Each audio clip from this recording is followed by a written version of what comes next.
Outskirts of Manila, capital of the Philippines, 1898. You are American sentry on the dividing line between US forces and the Filipino rebels. Since you invaded the Philippines, the rebels want to enter Manila, while the Americans are determined to keep them out. Tensions are sky high. Firefights have only just been avoided, while your commanders warn of Filipino spies trying to enter the city. With all of this running through your head, you see two shapes appearing out of the darkness of the Filipino night. You shout at them, saying, "Halt! Who goes there?" They scream back in Spanish. You can't understand what they are saying. It's two men. You can't see if they're armed. They keep walking towards you. Your nerves are stretched to breaking point. Your trigger finger itches. Suddenly, your rifle barks twice. One of them falls to the floor. The other flees back into the jungle. You run back to your garrison to report what's happened. Soon, fighting is occurring all along the line. Above the screams of the wounded and the dying, you can hear shouts of, "The rebels are attacking! Company C! To me!" and "Freedom for the Philippines!" As you fire into the darkness, you see the soldier next to you suddenly jerk back, and his rifle falls from nerveless hands. You have just survived one war. Now you may have just started another. How did you end up here in the Philippines? I'm your host, James Barton. Welcome to Forgotten Wars. Consequently, this country is at war with Germany.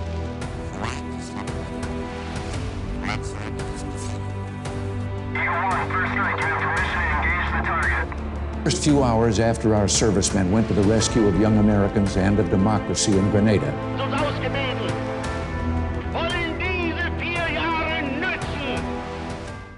Hello everyone, and welcome to the final part of our mini-series on the Spanish-American War. This mini-series was kind of an experiment for the podcast, and I feel it has worked well. Going forward, I am going to do a lot more mini-series. In this episode, we will cover the campaign in the Pacific Theatre, and then we will discuss the legacy of the war on the United States, on Spain, and on world history. If Cuba was the jewel of the remaining Spanish Empire, then the Philippines were close behind, a collection of thousands of islands and different cultures, brought together through Spanish conquest and ruled from Madrid for over 300 years. Power in the Philippines was centered upon the colonial capital of Manila, considered one of the most beautiful cities in Southeast Asia at this time. Just like Cuba, however, discontent was bubbling beneath the surface. A rebellion had broken out, led by the prosperous native elite against Spanish rule. Luckily for Spain, though, the rebels were deeply divided and often seemed more interested in fighting each other than Spain. When the original leader of the revolt fell out with a rival, he was hacked to death with machetes after being accused of treason. Such always seems to be the way with revolutions. The demoralized rebels were driven back by the Spanish. The Spanish then successfully bribed the remaining rebel leader, Emilio Aguinaldo, to go into exile in Hong Kong for the princely sum of 400,000 Mexican dollars. Remember that name, he'll be back in our tales soon. Yet, rather than a complete Spanish victory, it was more of a tense and fragile truce. The Spanish controlled only the cities. In the rest of the country they had little influence and faced guerrilla warfare. The Philippines were a powder keg just waiting for another spark to set it alight. That spark would be the United States of America. Unlike Cuba, where dreams of adding it to the Union went way back, the Philippines had only recently become a fixation for American policymakers. It was not the Philippines themselves that attracted America's attention, but their location. They were close to China and its vast markets. US policymakers were increasingly obsessed with the China trade, but were fearful of being shut out by the other great powers as they parcelled up Southeast Asia among themselves, while even allocating spheres of influence and seizing concessions in China itself. America was not the Pacific colossus that it is today, back in 1898. It had no nearby bases close to China. In fact, the US Asiatic fleet had to rely on British-owned Hong Kong for refueling and supplies. Suddenly, the Philippines looked very enticing indeed. Yet America did not act for the moment. With the crisis with Spain over Cuba heading towards war, one man would be responsible for making sure America would conquer the Philippines. Theodore Teddy Roosevelt. That's right, the Rough Rider, he's back. Despite only being Deputy Secretary of the Navy, he wielded surprising influence as his boss, John Long, was frequently ill with what has been politely described as digestive ailments. I will leave that one to your imaginations. It was on one such absence that Teddy would send a telegram that would change history. Let's take a look, shall we? You are John Long, Secretary of the Navy, taking a few hours out of your day to visit your doctor. You're in a surprisingly good mood. Whatever the doctor did, your stomach finally feels settled, and your aches and pains are gone. Well, at least for now. The sun is shining, and you feel like enjoying it for a bit longer before being stuck behind a desk. Surely you think, young Roosevelt couldn't cause any mischief if he just took a few more hours to yourself? Little do you know that as you enjoy the sun, a telegram is already on its way to Commodore George Dewey and the fleet he commands in the Pacific. Urgent telegram. Order the squadron to Hong Kong. Keep full of coal. In the event of a declaration of war with Spain, your duty will be to see that the Spanish squadron does not leave the Asiatic coast, and then offensive operations in the Philippine Islands. And stop. Teddy was grossly exceeding his authority here when he found out, and astounded Long exclaimed, "During my short absence, I find that Roosevelt, in his precipitate way, has come very near causing more of an explosion than happened to the Maine. The very devil seemed to possess him yesterday afternoon." Yet he felt it was too late to countermand the order, especially as Dewey was an ally of Teddy. Dewey was part of the Brains Trust that Teddy had formed at the Metropolitan Club, that we were introduced to in the first episode. In full agreement with his patron about America's destiny, he prepared for war. It is here that a controversy begins as the Filipino resistance leader, Aguinaldo, re-enters the scene. He was in Singapore at this time and met the American consul E. Spencer Pratt. What a great name. The nature of their conversation remains unclear, with various claims and counterclaims being made. Aguinaldo maintained that Pratt promised him American support for Filipino independence, wooing him with alleged, quote, honeyed phrases and old-world courtesies, end quote. Sounds more like a seduction rather than a business proposal. Pratt denied promising anything, claiming he just asked for his help to invade the Philippines. My personal view from the research is that Pratt probably didn't make a direct promise, but it's hard to believe that he didn't maybe hint that Filipino independence would be smiled upon by the US. Whatever happened, during this fateful discussion, it led to another, far more bloody war for the US once Spain had been defeated. For now at least, Aguinaldo and America were allies, and they shipped him to the Philippines to stir up trouble for the Spanish. Dewey set sail with 7 modern warships, yet it was surprising how downbeat most observers were about their chances of beating the Spanish fleet. The British in Hong Kong claimed the Americans were "a fine set of fellows, but unhappily we shall never see them again." Even the American sailors seemed to lack faith in themselves.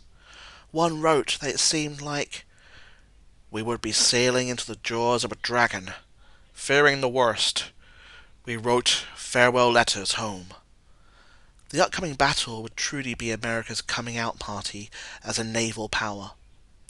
As soon as Dewey reached the Philippines, the pressure was on to engage the Spanish fleet quickly. They only had 2 supply ships and no local bases where they could resupply. If they couldn't find the Spanish, then they would have to retreat.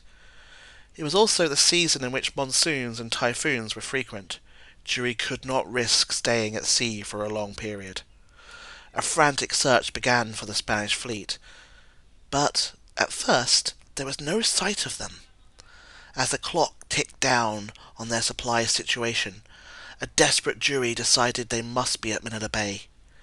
He was right. Ahead, he spotted the Spanish fleet and prepared for battle. Despite British fears, the Spanish fleet actually posed little threat to the Americans. Their fleet of 7 vessels matched the American squadron only in numbers. They were old, unarmoured ships, with the same problem with defective shells that bedeviled the Spanish Navy in Cuba. Let us head to the battle now. You are a Spanish sailor as the Americans appear in Manila Bay. Morale is low in the fleet. Your ships are old compared to the modern might of the US fleet approaching you. Your guns open fire, but your shells rarely even reach the US ships. When they do, they cannot penetrate their armor. A sinking feeling is in your stomach. This is going to be a disaster. American guns rip into the ship next to yours. Fire quickly spreads, and you see sailors diving into the water frantically as the ship is pounded into oblivion. Then the American guns turn towards your vessel. You turn to your friend to warn him, but before you can say a word, a huge explosion turns your world upside down, and you are thrown into the air. Recovering, you search for your friend, but only a massive hole in the ship remains where he stood. Your officers shout for you to continue firing. You shout back, "What is the point? You are not damaging the Americans." As flames engulf the ship, you jump overboard into the sea. US officer John McCutcheon remembered that at the shores around Cavite glow brightly with the flames of burning ships. The Reina Cristina and Castilla, 2 of the Spanish ships, looked like skeletons. The fires consuming them made their bones appear black against the white, hot heat. In flickering light, the devastation took on a surreal look, like the gateway to Hades. Occasionally, an ammunition magazine would erupt like a volcano, throwing its flaming debris high in the air, making a grisly picture of the horrors of modern warfare. The entire Spanish fleet had been sunk, with the loss of over 400 men. By contrast, the American fleet lost no ships. The only fatality was a chief engineer who died of a heart attack, and 9 wounded. Well, really, it wasn't a surprise that they had defeated the Spanish. It made a huge impression on the world and on the American public. It was a symbolic victory of the upstart American nation routing a great, if decaying, European power. The US could hold its head high as one of the great powers of the globe. The first great victory of the war, it transformed Dewey into the most popular man in the United States, immortalized in everything from paperweights to cigarettes, and he was promoted to Rear Admiral. The Spanish were trapped. Manila Bay and the waters of the Philippines now belonged to the Americans. There was no hope of another fleet arriving. The rest of the Spanish Navy had been sent to Cuba, where it would shortly be destroyed at Santiago. Meanwhile, Aguinaldo had restarted the Filipino Revolution, and thousands of rebels began attacking Spanish positions. Soon, there was only the 20,000 Spanish troops garrisoning Manila left. The fate of the Philippines now began to be debated by President William McKinley and his administration. The Spanish fleet had been a threat. Now it had been destroyed, they could just leave the Philippines. Yet they did not. Instead, troops would be sent to take Manila. It wouldn't be the Spanish-American War without American troops suffering from government incompetence. Thousands of volunteers were based in San Francisco in California, suffering from rampant disease outbreaks and a supply system that had already broken down. It reminds me of the volunteers sent to Cuba already. 2,500 were jammed into freighters, and were soon suffering the joys of disease, seasickness, and insect infestation. One private wrote that, "We soon got out into the Pacific, and it proved rather rough. Everyone got sick the first night, and plenty of water got into the potholes before being closed. The odor, caused from the thousands of seasick, vomiting men, was very bad. Very few could eat, or care to see others do so. To be fair to the army, they had provided delousers for the men, but the machines ended up destroying the soldiers' clothing as well as the bugs. By the time they got to the Philippines, many of the poor soldiers didn't have any underwear left. Nothing but the best for America's brave fighting men.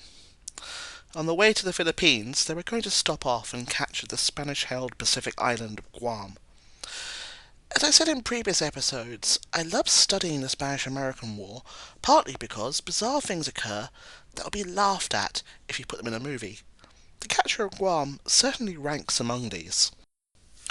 Arriving at Guam, the Americans fired 13 warning shots at an old Spanish fortress. The mystified Spanish assumed it must be a salute from the American fleet.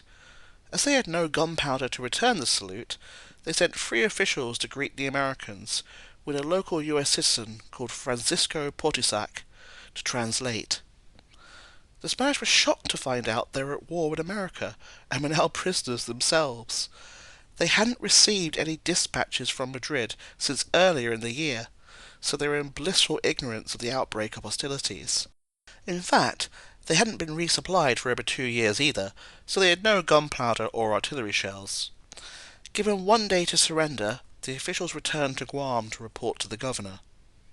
At first he seemed ready to fight, sending a threatening letter to Francisco claiming, "If you give any assistance to the Americans, men of war, you will be executed tomorrow morning at the beach." An hour later he soon changed his tune and asked to treat with the Americans on shore.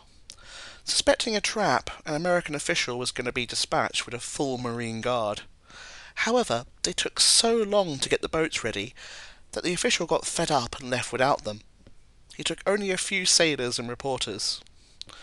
On shore, the Spanish governor waved a sealed envelope, claiming it contained a surrender declaration, but he was unwilling to open it yet.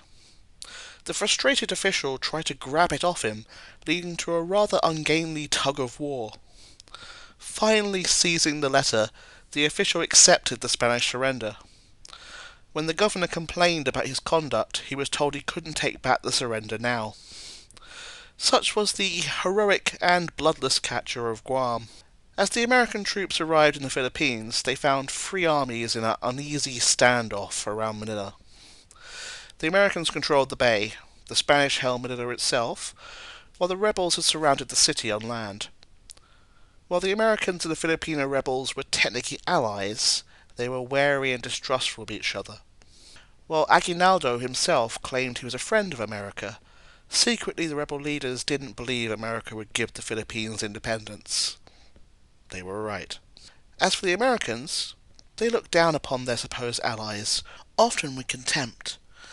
General Elwell Otis complained that the rebels were all the robbers of the island of Luzon, the main island of the Philippines, whose goal was to kill every white man in Manila. They are ignorant and very superstitious. As you can probably guess, this isn't going to end well. Having endured a hellish crossing, conditions did not improve for the poor American soldiers. Housed at the former Spanish naval barracks, they could view the destroyed remnants of the Spanish fleet. From those hulks rose bubbles filled with the gases of decaying Spanish corpses, leaving an ever-present pungent odour. As it was rainy season, they struggled to light their fires in the near-constant rain, meaning they were unable to boil water to make it safe to drink. Inevitably, dysentery was soon running rampant through the ranks. It got worse when they were ordered to entrench themselves in a nearby swamp, while the few areas outside Manila not occupied by the rebels. There was a good reason why the rebels hadn't stationed troops there. It was a swamp. The American trenches filled with water almost immediately, and the mosquitoes, large and hungry, were soon feasting on the American soldiers. Inevitably, malaria also became a massive problem. While tensions rose with the rebels and the siege dragged on, The Americans were also under threat from other powers interested in what would happen to the Philippines. French, British, Japanese, and especially German warships arrived in Manila Bay to monitor the situation. Britain and France were mostly favourable to America annexing the Philippines if they chose to stay. Surprisingly, Japan's government was also favourable to America keeping the Philippines at this time, fearful that a more aggressive power might seize them otherwise. Bit of an irony, really, considering the future. The German reaction, though, was very different. They smuggled weapons and supplies to the Spanish garrison in Manila, deliberately getting in the way of American ships and generally trying to provoke the Americans. Back in Berlin, German politicians spoke of sympathy with Spain, and more quietly that the Philippines would make a fine addition to the new German Empire. As more German ships arrived, there was a chance they could overpower the American fleet. The stage was set for a dramatic showdown. Let's pay a visit, shall we? You watch as the German naval officers board your ship and are greeted by Admiral Dewey. Everyone is all smiles amid the official greetings, but you can feel the tension under the surface. Since you destroyed the Spanish fleet, other great powers have been sniffing around the Philippines, none more aggressively than the Germans. Since their powerful flotilla of ships arrived, they have constantly disrespected the US Navy and sought to provoke you. Now Dewey is about to finally face off with them once and for all. The discussion is frosty, threats hidden behind courtesy.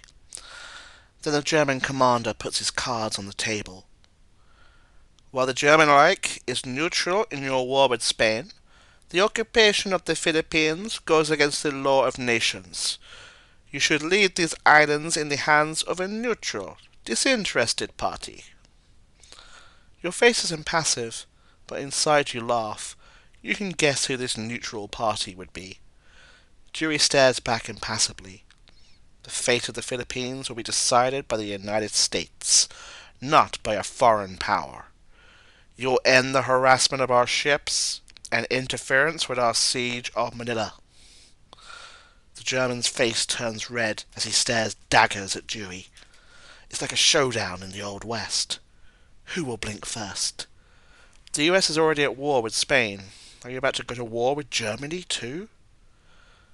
The Germans would blink first, and their provocations would stop. But the whole affair would leave a bad taste in the mouths of American policymakers.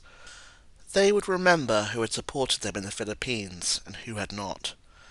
This was the beginning of America seeing Imperial Germany as an aggressive, expansionist power and a possible threat. Finally, the Spanish would surrender to the Americans, fearful of what the rebels would do to them. A rush to occupy Manila occurred between the rebels and the Americans, which the Americans won. However, the two armies now faced each other across a front line, dividing up the city's suburbs. Tensions continued to rise. As Spain sued for peace, America had to decide what the fate of the former Spanish Empire would be. Support for annexations and imperialism was rapidly growing after the supposedly easy American victories. A consensus had formed that Cuba would become independent, while Puerto Rico and Guam would be annexed. For good measure, America had also just annexed Hawaii after hesitating for 2 decades about its fate. Annexing the Philippines, however, seemed to many a step too far. For those lobbying for an American empire, like Dewey and Teddy, the islands were necessary to give America bases near to China. Also, there was the worry that if America pulled out, the islands would likely be occupied by a potentially hostile foreign power. Germany's prior behaviour had reinforced this fear. Others, however, harked back to America's own past of resistance to a colonial master. Would the US do to others what the British had done to them? The final decision was McKinley's. As he toured the United States, he felt out popular opinion in his speeches. Would the American people support annexation of the Philippines? To his surprise, they responded warmly to the idea. Imperialism had become cool, for lack of a better word, with America's victory in the war. Americans themselves, though, still knew little of their potential subjects. When McKinley spoke at the International Exposition in Omaha, Nebraska, a model Filipino village had been created, complete with Filipino warriors in tribal dress, indulging in the supposed national pastime of cannibalism. This was, of course, entirely false, and would probably have shocked actual Filipinos. The decision had been made, though. At the Treaty of Paris, Cuba would gain its independence, except for Guantanamo Bay, which would be annexed by America. Cuba itself would effectively be a protectorate of the US, with treaty rights allowing Americans to intervene in its affairs at will. Puerto Rico and Guam were annexed, while the Philippines were purchased from Spain for $20 million. As you can probably guess, word of the Treaty of Paris went down like a lead balloon with the Filipino rebels. Tensions were reaching boiling point between the two armies outside Manila. Armed clashes almost occurred multiple times, while Filipino spies and soldiers were being smuggled into the city. One American soldier wrote that, "I believe it's only a matter of time when there will be a clash, for the two armies' outposts are within a mile or two of each other. A single shot from either side would precipitate a general engagement." As one war ended, the seeds of another had been sown.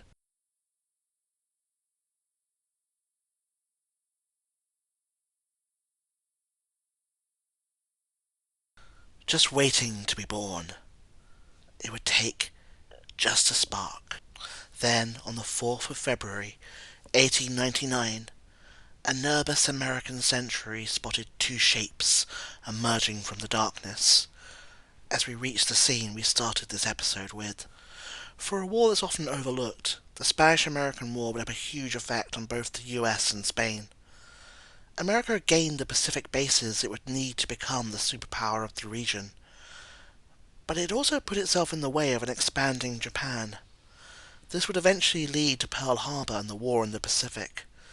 Similarly, in the Philippines, an insurgency would break out that would cost far more lives than the Americans had lost in the Spanish-American War.